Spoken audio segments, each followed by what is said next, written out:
Hi hello अस्सलाम वालेकुम। कैसे हो दोस्तों? उम्मीद करता हूँ आप अच्छे होंगे। मैं भी ठीक हूँ। ये वीडियो बहुत इंटरेस्टिंग होने वाली है। इस वीडियो को आप लास्ट तक ज़रूर देखें। ये सीख उन बच्चों के लिए जो बोलते हैं हम पढ़ाई में बिजी हैं, नमाज नहीं पढ़ सकते। हम नमाज कैसे पढ़े, हमें पढ़ाई में टाइम नहीं मिलता। ये वीडियो में एक यूपीएससी की परीक्षा पास की है, जो कुरान भी पढ़ती थी, नमाज भी पढ़ती थी और रोज़ा भी रखती थी और कुरान हाफिज़ है, और फिर भी उसने यूपीएससी की परीक्षा पास कर ली। बोलते हैं ना, दिन के साथ दुनिया भी ज़रूरी है और दुनिया के साथ दिन भी ज़रूरी है। इसने दिन की तालीम भी ली और दुनिया भी जीत ली। तो ऐसी बातों से हमें कुछ सीखना चाहिए। आपका टाइम टेबल, सुबह उठते हैं आप फजर से ज़ोहर तक का टाइम टेबल बनाते हैं, ज़ोहर से असर तक का टाइम टेबल बनाते हैं, असर से मगरिब का ब्रेक ले ले, मगरिब से इशा की पढ़ाई करें। तो इस तरीके से मुझे लगता है ना नमाज़ों में प्रॉब्लम आती है, ना रोज़े रखने में प्रॉब्लम आती है। बहुत अच्छे से मुझे लगता है कि बैलेंस कर सकते हैं। और मैंने तो हमेशा से ही, आपको अगर इस चीज़ का कॉन्फिडेंस है कि आप कर सकते हैं और आपको अपनी मेहनत पे भरोसा है, तब डेफिनेटली होगा। हमारी पॉपुलेशन का 50% जो है विमेन होती है, और अगर हम किसी तरीके से 50% ऑफ द पॉपुलेशन को पीछे रखते हैं तो एक तरीके से बहुत बहुत पीछे चले जाते हैं। आदाब, नमस्कार। मैं वसीम अख्तर और आप देख रहे हैं द लीडर हिंदी। दीन के साथ दुनिया कैसे हासिल की जाती है, सीखना है तो कोई आयशा कादी से सीखे। उन आयशा कादी से जो हिजाब में रहती हैं और जिन्होंने कुरान को तर्जुमे और तफसीर के साथ पढ़ा है। 3 बार नाकाम हुई और चौथी कोशिश में यूपीएससी परीक्षा पास कर ली। उन्हें 586वीं रैंक मिली है। अब उन पर मुंबई के कल्बा का पूरा इलाका फ़ख्र कर रहा है। उनकी घर घर चर्चा हो रही है मेहनत और सादगी को लेकर।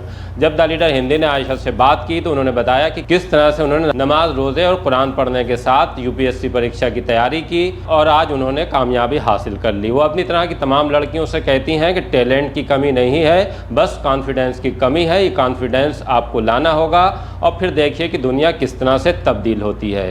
आप आयशा कादी की ज़ुबानी सुनिए कि उन्होंने द लीडर हिंदी से बात करते हुए अपनी तरह की तमाम लड़कियों को किस तरह का मैसेज दिया है। लड़कियां होती है, उनकी तालीम को लेकर तमाम तरीक़ों की बात की जाती है।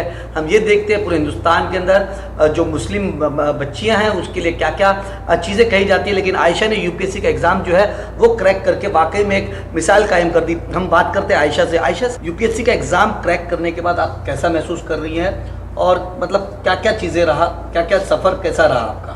अल्हम्दुलिल्लाह क्लियर होने के बाद तो बहुत खुशी हुई, एक सेंस ऑफ रिलीफ भी हुआ कि फाइनली जो है मैंने क्लियर कर लिया है। और एक बहुत लंबा सफ़र था, चैलेंजिंग भी था, मेंटली चैलेंजिंग था, और एकेडमिकली तो हर बार आपको जब तैयारी करनी होती है तो चैलेंजेस बढ़ते जाते हैं। तो डेफिनेटली बहुत तरीके के चैलेंजेस थे। रिसोर्स का प्रॉब्लम होता था, कहाँ से गैदर करना है, नोट्स कहाँ से लेने हैं, कैसे बनाने हैं, बहुत ज़्यादा गाइडेंस अवेलेबल नहीं होता है। और क्योंकि मैंने मेजॉरिटी जो पढ़ाई है मैंने दिल्ली में जाकर नहीं की थी, यहीं से की थी, तो यहाँ पर जाके थोड़ा और ज़्यादा चैलेंजिंग हो जाता है। तो डेफिनेटली चैलेंजेस थे, बट अब अल्हम्दुलिल्लाह लग रहा है कि it was all worth it और फाइनली हो गया।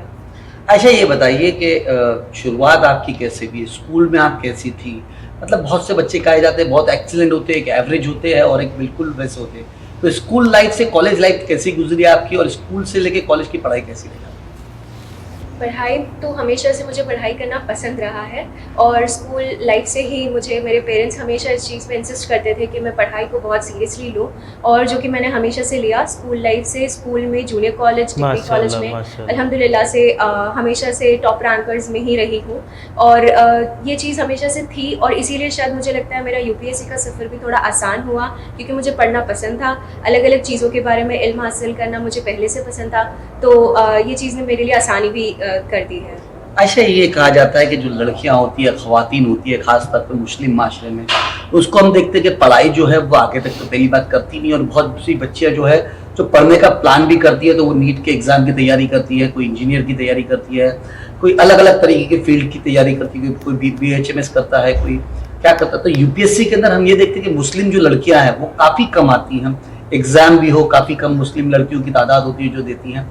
तो क्या लगता है आपको, मतलब उन लड़कियों को जो टैलेंटेड है उनको क्या करना चाहिए?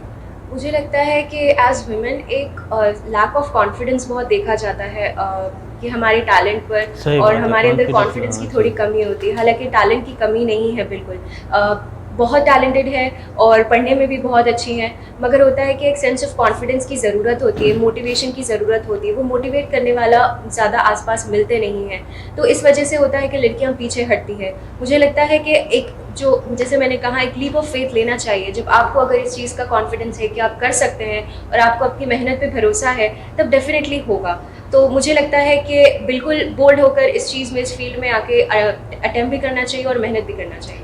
क्या लगता है आपके घर में पूरा दीनी माहौल है? आपकी जो मम्मी है, हमने ये भी सुना कि मम्मी जो है कुरान के जो तर्जुमात होते हैं वो सिखाती हैं बच्चों को और तमाम चीज़ें, और घर में दीनी माहौल है। घर से बाहर निकलने का, क्योंकि साफ तौर पे ये हमेशा से ये कहा जाता है कि जो दीनी माहौल में रहते हैं लड़कियां बाहर नहीं निकलती है, तो किस तरीके से दीनी माहौल से आपने, मतलब दीन के साथ साथ दुनियावी माहौल कैसे आपने हासिल किया? मुझे लगता है कि दीन के साथ साथ दुनिया बैलेंस करना बिल्कुल भी डिफ़िकल्ट चीज़ नहीं है। मेरे साथ फॉर्चुनेटली ऐसा था कि मेरे पेरेंट्स ने मुझे स्टार्टिंग से ही दीनी तरबियत पर भी बहुत फोकस किया था, और मैंने अपनी स्कूल लाइफ ख़त्म करते तक मैंने कुरान का ट्रांसलेशन सीख लिया था, वर्ड बाय वर्ड ट्रांसलेशन सीख लिया था, तजवीद सीख ली थी। तो वो एक बेस से मुझे सपोर्ट था और एक बेस से मेरा पिलर ऑफ स्ट्रेंथ बन गया था। तो वो चीज़ जब मुझे बचपन में मिली वो मैंने अभी तक कंटिन्यू रखी, इंशाल्लाह हमेशा रहेगी।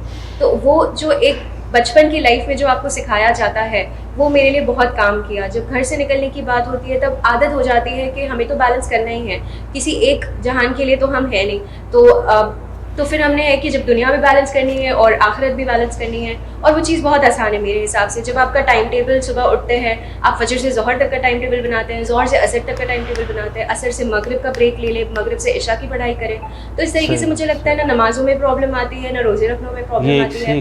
बहुत अच्छे से मुझे लगता है कि बैलेंस कर सकते हैं, और मैंने तो हमेशा से ही किया है। जो हिंदुस्तान के अंदर पेरेंट्स को क्या कहना चाहेंगे जो अपनी बच्चों के टैलेंट होने के बावजूद भी आगे तक नहीं पढ़ा पाते हैं, या उन बच्चों के अंदर जो टैलेंट रहता है वो भी आगे तक नहीं कर पाती, तो ऐसे लोगों को क्या मैसेज देना चाहिए? मेरा ये मैसेज रहेगा कि हमारी पॉपुलेशन का 50% जो है विमेन होती है, और अगर हम किसी तरीके से 50% ऑफ द पॉपुलेशन को पीछे रखते हैं तो एक तरीके से बहुत बहुत पीछे चले जाते हैं। तो टैलेंट तो इक्वली है, बॉयज़ में भी होगा, गर्ल्स में भी होगा, लेकिन अगर हम एक जेंडर को पीछे रखते हैं तो बहुत पीछे हो जाएंगे। तो ये है कि हमें इक्वली सपोर्ट करना चाहिए, इक्वली एनकरेज करना चाहिए, क्योंकि टैलेंट अल्लाह ने सबको दिया है, और टैलेंट जो है जेंडर तो नहीं देखता। तो इस तरीके से मुझे लगता है कि बिल्कुल सपोर्ट भी करना चाहिए और आगे आने की बहुत कोशिश करनी चाहिए लड़कियों ने डेफिनेटली। आयशा का साफ तौर पे कहना है कि तमाम जो लोग हैं ऐसे लोग हैं जिसके पास इल्म की ताकत है, उन्हें आगे आना चाहिए और आगे बढ़ के कहीं ना कहीं देश का भी नाम रोशन करना चाहिए और माँ बाप का भी नाम रोशन करना चाहिए। लीडर के लिए अमजद खान। कैसा लगा? अगर अच्छा लगा तो लाइक शेयर कमेंट जरूर करें। अगर चैनल पर पहली बार है तो चैनल को सब्सक्राइब करें। मिलते हैं अगले वीडियो में, तब तक के लिए अस्सलाम वालेकुम।